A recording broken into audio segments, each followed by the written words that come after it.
Thank the gentleman. Without objection, all other opening statements will be included in the record. I want to say before I introduce today's witnesses that I want to thank my ranking member, Mr. Correa, for making this a bipartisan hearing. This is one of those hearings that doesn't quite frequently happen in Congress. We don't know what the answer is. That is why we're having the hearing. A lot of times, I'm not a lawyer, that the lawyers say don't ask a question unless you know the answer. I'm going to ask questions I don't know the answer to today.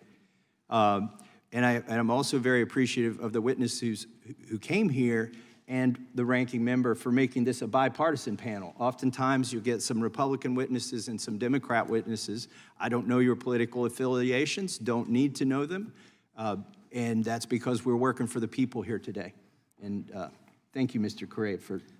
Mr. Chair, thank you very much. I think you've just outlined the heavy burden that these witnesses have in educating the committee on where to go from here.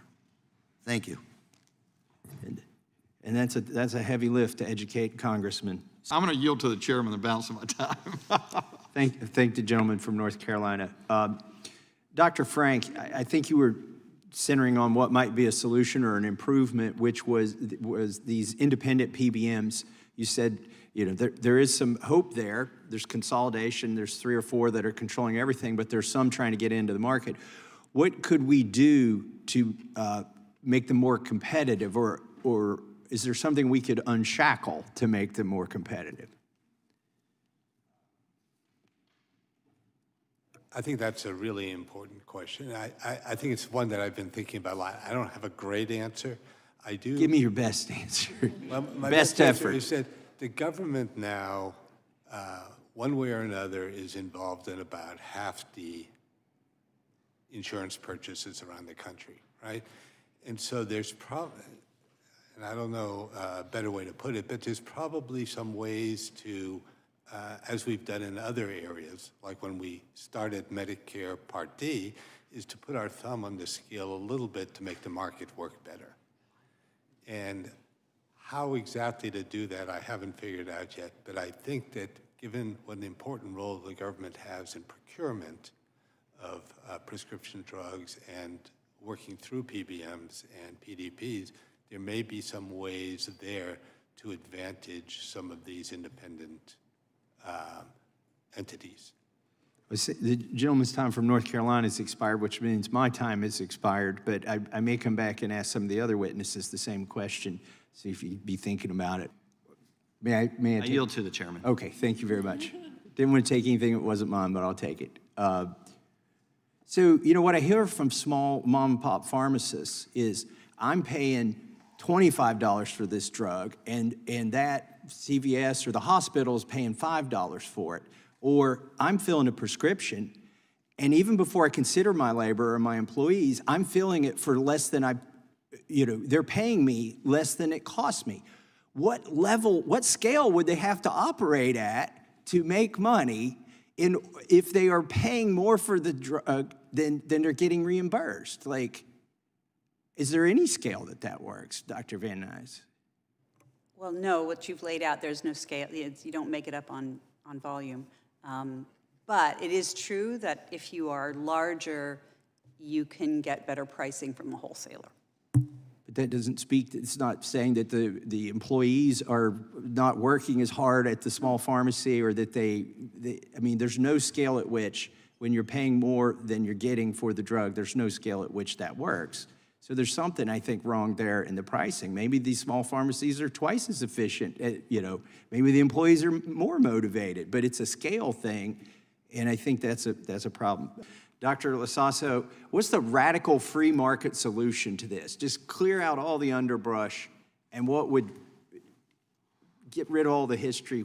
How do we fix this? You got like a minute to solve it all. Oh, that's all. From scratch. Well,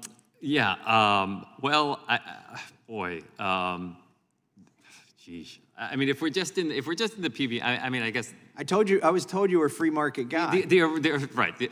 So of course, the original sin was allowing for no tax on employer-sponsored health insurance benefits. So that weakens. I agree with you there. That weakens the incentives that the payers have to even really think about and push back. Because a lot of what we talked about here today that I think troubles me is that we tend to be ignoring the role of the payers. The payers are the ones sitting there looking at the proposals from multiple insurance, vertically integrated or not. They still have choice. If I don't like T-Mobile, I'll go to AT&T, right? So I can't really be ripped off that much, right? Even with the 80% that the 3 vertically integrated insurance chains. What if Apple owned AT&T?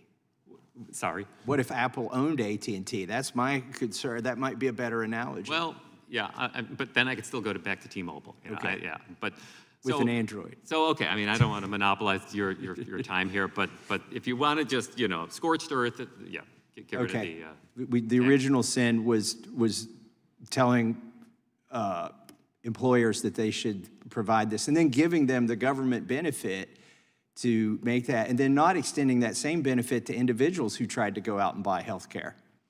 So I agree with you on that.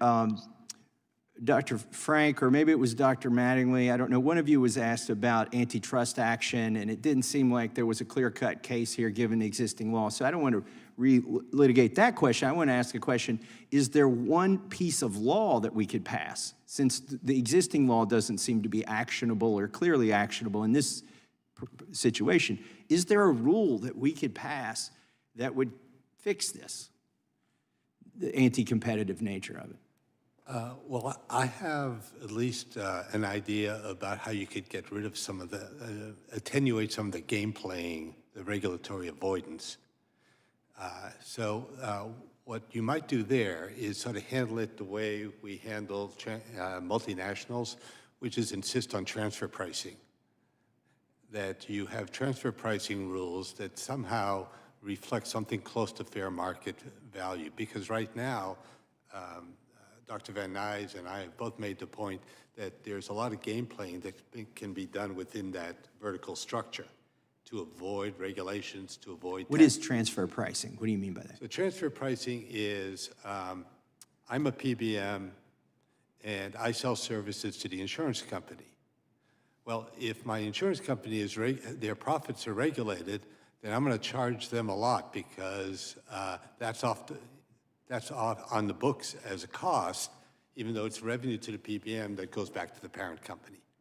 And so those second set of revenues are not regulated. They're not subject to like margin regulation in health insurance.